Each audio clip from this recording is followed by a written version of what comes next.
Hello बच्चों, आज हम पढ़ेंगे क्लास 9 हिंदी से चैप्टर 2 जिसका शीर्षक है एवरेस्ट मेरी शिखर यात्रा, जिसकी लेखिका है बचेंद्री पाल जी।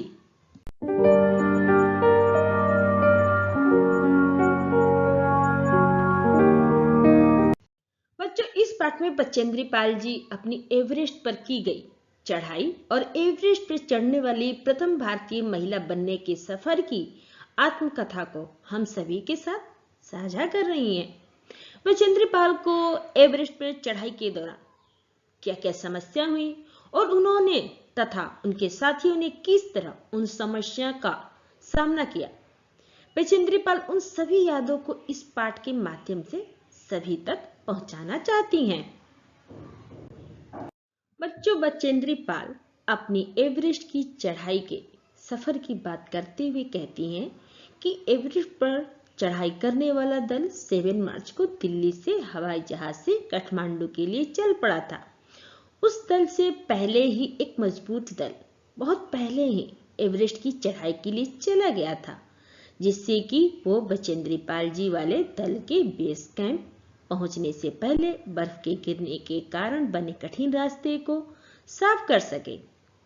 बचेंद्री पाल जी कहती हैं कि नमचे बाजार सिरपालैंड का एक सर्वाधिक महत्वपूर्ण नागरीय क्षेत्र है। यहीं से बचेंद्री पाल जी ने सर्वप्रथम एवरेस्ट को देखा था।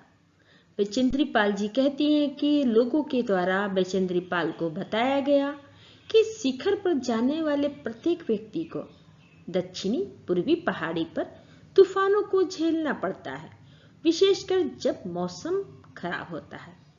जब उनका दल 26 मार्च को पेरिस पहुंचा तो उन्हें हमें बर्फ से खिसकने के कारण हुई एक शेर्पा कुली की मृत्यु का दुख भरा समाचार मिला।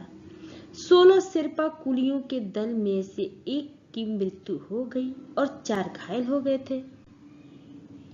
बच्चों, इस समाचार के कारण बचेंद्री पाल के अभियान दल के सदस्यों के चेहरे पर छाई उदासी को देखकर उनके दल के नेता कर्नल खुल्लर ने सभी सदस्यों को साफ साफ कह दिया कि एवरेस्ट पर चढ़ाई करना कोई आसान काम नहीं है। वहां पर जाना मौत के मुंह में कदम रखने के बराबर है। फिर बचेंद्री पाल जी आगे कहती हैं कि उपनेता प्रेमचंद जो पहले वाले दल के नेतृत्व कर रहे थे, वे भी 26 मार्च को पेरिस लौट आए। उन्होंने बचेंद्री पाल के दल की पहली बड़ी समस्या बचेंद्री पाल जी के दल की पहली बड़ी समस्या बचेंद्री पाल और उनके साथियों को खम्बू हिमपात की स्थिति के बारे में बताया गया। उन्होंने बचेंद्री पाल और उनके साथियों को यह भी बताया कि पुल बनाकर रस्सियां बांधकर तथा झाड़ियों से रास्ते को चिन्हित कर सभी बड़ी कठिनाइयों का जायजा ले लिया गया है। उन्होंने बचेंद्री पाल और उनके साथियों का ध्यान इस पर भी दिलाया कि ग्लेशियर बर्फ की नदी है और बर्फ का गिरना अभी जारी है, जिसके कारण अभी तक के किए गए सभी काम व्यर्थ हो सकते हैं और उन लोगों को रास्ता खोलने का काम दोबारा करना पड़ सकता है।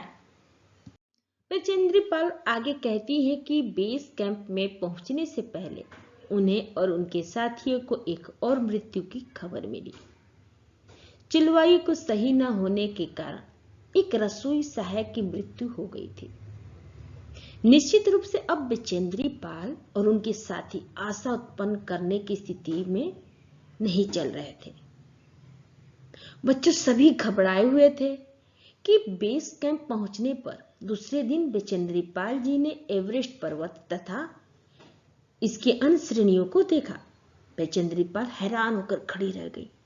बचेंद्री पाल कहती हैं कि दूसरे दिन नए आने वाले अपने ज्यादातर सामान को वे हिमपात के आधे रास्ते तक ले गए। डॉक्टर मीनू मेहता ने बचेंद्री पाल और उनके साथियों को एल्युमिनियम की सीढ़ियों से अस्थायी पुलों का बनाना, लट्ठों और रस्सियों का उपयोग, बर्फ की आड़ी तिरछी दीवारों पर रस्सियों को बांधना और उनके पहले दल के तकनीकी कार्यों के बारे में उन्हें विस्तार से सारी जानकारी दी।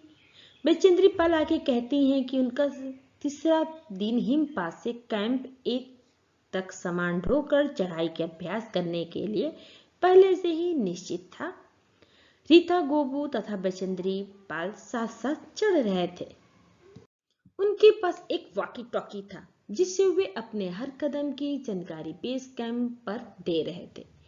कर्नल खुल्लर उस समय खुश हुए जब रीता, गोबू तथा बचेंद्री पाल ने उन्हें अपने पहुंचने की सूचना दी, क्योंकि कैंप 1 पर पहुंचने वाली केवल वे 2 ही महिलाएं थीं।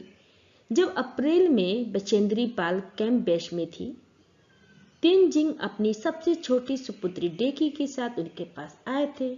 उन्होंने इस बात पर विशेष महत्व दिया कि दल के प्रत्येक सदस्य और प्रत्येक शेरपा कुली से बातचीत की जाए।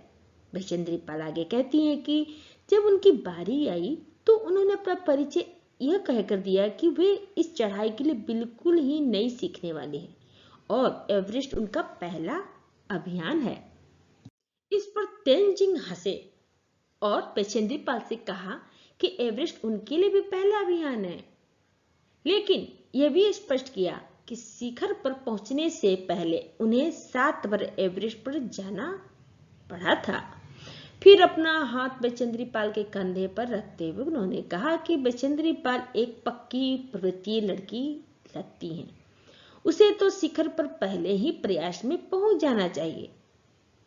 इस पर बचेंद्री पाल कहती हैं कि 16 मई 1984 को बुद्ध पूर्णिमा के दिन वो लोहत्से की बर्फीली सीधी ढलान पर लगाए गए सुंदर रंगीन नायलॉन के बने तंबू के कैंप 3 में थी।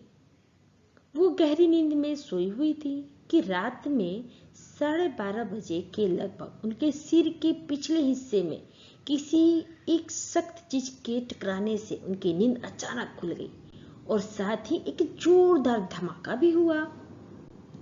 एक लंबा बर्फ का पिंड उनके कैंप के ठीक ऊपर लोहत्से ग्लेशियर से टूटकर नीचे आ गिरा था और उसका एक बहुत बड़ा बर्फ का टुकड़ा बन गया था।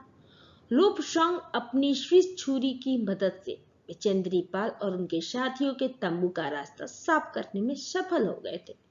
उन्होंने बचेंद्री पाल के चारों तरफ की कड़ी जमी बर्फ की खुदाई की और बचेंद्री पाल को उस बर्फ की कब्र से निकालकर बाहर खींच लाने में सफल हो गई। बचेंद्री पाल कहती हैं कि अगली सुबह तक सारे सुरक्षा दल आ गए थे और 16 मई को प्रातः 8 बजे तक के सभी कैंप 2 पर पहुंच गए थे। बचेंद्री पाल और उनके दल के नेता कर्नल खुल्लर ने पिछली रात को हुए हादसे को उनके शब्दों में कुछ इस तरह कहा कि इतनी ऊंचाई पर सुरक्षा कार्य का एक अत्यंत साहस से भरा कार्य था। बच्चों, बचेंद्री पाल कहती हैं कि सभी 9 पुरुष सदस्यों को जिन्हें चोट आई थी और हड्डियां टूटी थी, उन्हें बेस कैंप में भेजना पड़ा। तभी कर्नल खुल्लर बचेंद्री पाल की तरफ मुड़े और कहने लगी, क्या वो डरी हुई हैं? इसके उत्तर में बचेंद्री पाल ने हाँ में उत्तर दिया। कर्नल खुल्लर के फिर से पूछने पर कि क्या वो वापस जाना चाहती हैं, इस बार बचेंद्री पाल ने बिना किसी हिचकिचाहट के उत्तर दिया कि वो वापस नहीं जाना चाहती। बचेंद्री पाल कहती हैं कि दोपहर बाद उन्होंने अपने दल के दूसरे सदस्यों की मदद करने और आपने एक थर्मस को जूस से और दूसरे को गर्म चाय से भरने के लिए नीचे जाने का निश्चय किया। उन्होंने बर्फीली हवा में ही तंबू से बाहर कदम रखा। बचेंद्री पाल को जय जिनेवा स्पर की चोटी के ठीक नीचे मिला। उसने बचेंद्री पाल के द्वारा लाई गई चाय वगैरह पी, लेकिन बचेंद्री पाल को और आगे जाने से रोकने की कोशिश भी की, मगर बचेंद्री पाल को किसी से मिलना था। जय जिनेवा नामक व्यक्ति थोड़ा सा और आगे नीचे उतरने पर देखा और बचेंद्री पाल को देखते ही वो चौंक गया और उसने बचेंद्री पाल से कहा कि इतना बड़ा जोखिम क्यों उठाया। बचेंद्री पाल ने भी उसे दृढ़तापूर्वक कहा कि वो भी औरों की तरह एक पर्वतारोही है, इसलिए वो इस दल में आई हुई है। बचेंद्री पाल कहती हैं कि साउथ पोल पृथ्वी पर बहुत अधिक कठोर जगह के नाम से प्रसिद्ध है। बचेंद्री पाल फिर कहती हैं कि अगले दिन वो सुबह 4 बजे उठी। उसने बर्फ को पिघलाया और चाय बनाई। कुछ बिस्कुट और आधी चॉकलेट का हल्का नाश्ता करने के बाद वो लगभग 5:30 बजे अपने तम्बू से निकल पड़ी। सुबह 6:20 पर जब अंगदोरजी और साउथ कोल से बाहर निकले तो दिन ऊपर चढ़ आया था। हल्की हल्की हवा चल रही थी, लेकिन ठंड भी बहुत अधिक थी। बचेंद्री पाल और उनके साथियों ने बगैर रस्सी के ही चढ़ाई की। अंगदोरजी एक निश्चित गति से ऊपर चढ़ते गए और बचेंद्री पाल को भी उनके साथ चलने में कोई कठिनाई नहीं हुई। बचेंद्री पाल कहती हैं कि जमे हुए बर्फ की सीधी वो ढलाऊ चट्टानें इतनी सख्त और भुरभुरी थी कि मानो ऐसा लगता था कि शीशे की चादर बिछी हो। उन सभी को बर्फ काटने के फावड़े का इस्तेमाल करना ही पड़ा और बचेंद्री पाल फिर कहती हैं कि उन्हें इतनी सख्ती से फावड़ा चलाना पड़ा कि जिससे कि उसे जमे हुए बर्फ की धरती को फावड़े के दांत काट ना सके। मतलब जिस धरती पे बर्फ जमा हो उस धरती को फावड़ा काट ना सके। बचेंद्री पाल कहती हैं कि उन्होंने उन खतरनाक स्थलों पर हर कदम अच्छी तरह सोच समझकर उठाया, क्योंकि वहां एक छोटी सी भी गलती मौत का कारण बन सकती थी। बचेंद्री पाल कहती हैं कि 2 घंटे से भी कम समय में ही वे सभी शिखर कैंप पर पहुंच गए।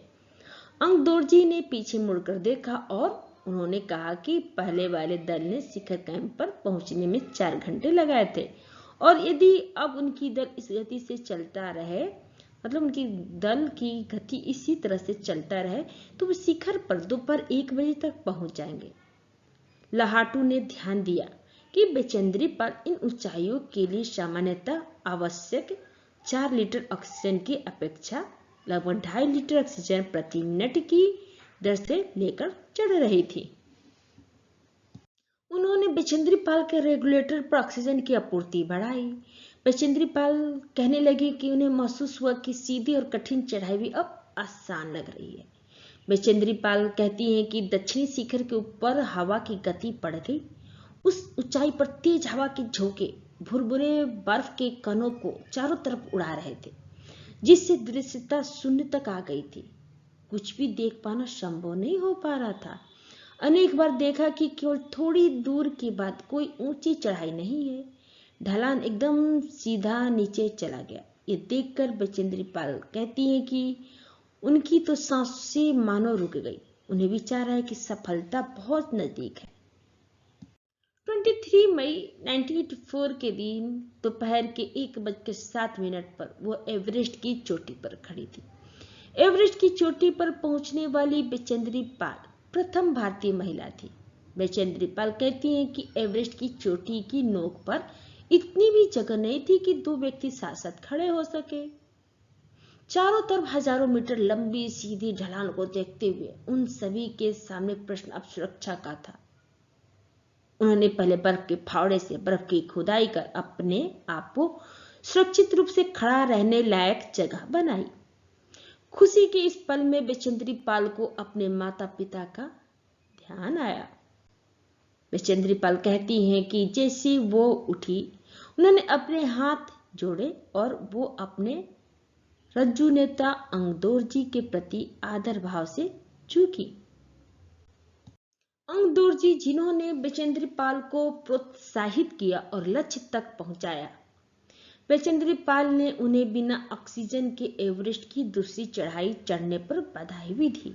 उन्होंने बचेंद्री पाल को गले से लगाया और उनके कानों में फुसफुसाया कि दीदी, तुमने अच्छी चढ़ाई की, वो बहुत प्रसन्न है। कर्नल खुल्लर उनकी सफलता से बहुत प्रसन्न हुए। बचेंद्री पाल को बधाई देते हुए उन्होंने कहा कि वे बचेंद्री पाल को इस अलग प्राप्ति के लिए बचेंद्री पाल के माता पिता को बधाई देना चाहते हैं।